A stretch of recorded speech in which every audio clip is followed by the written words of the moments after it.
All right, Charles, so what have we learned? We have learned that unlike Texas, you can mess with reward functions.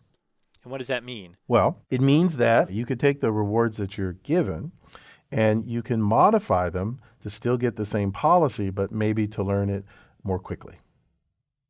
You can shape them and thus shape the experiences of your agent.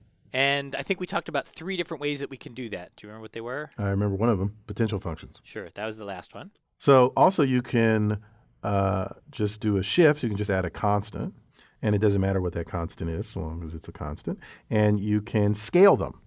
So, but you want to scale positively. So it does matter what that constant is. 'Cause otherwise, we can swap max and min by accident. Right. But I think the difference between the third one and the first two is that the first two sort of don't change anything at all. They're just, a kind of, I don't know if it's affine, but they're just a kind of simple linear changing of the function. But the potential functions are sort of set up to help you learn faster, not just, learn the same thing. So have we learned anything else? Well, I think we learned something, or at least there was a subtle thing we should have learned, which is, potential functions can help speed things up, but we got the potential functions by just talking about shaping rewards, by just trying to change them in a way that captured the parts of the space that were better than others. This is kind of pre-potential functions. So I would say we learned about reward shaping in general, and that we learned that you can do it really wrong.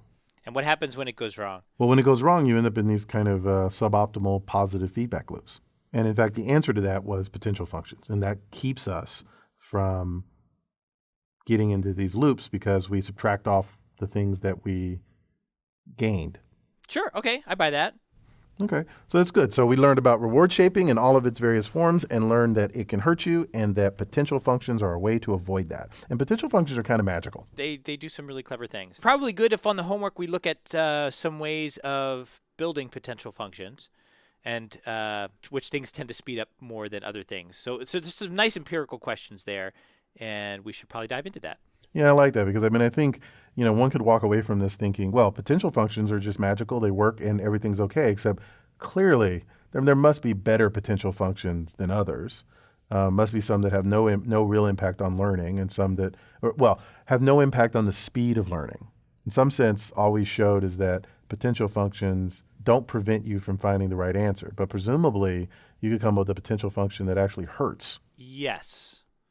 Right, that it could lengthen the amount of time before good behavior is learned. Right. Okay, cool. So luckily we have homework for that, and the students can figure that out on their own. That seems great. All right, cool. Well, thanks very much for going through this with me. No. Thank you, Michael. I enjoyed every moment of it.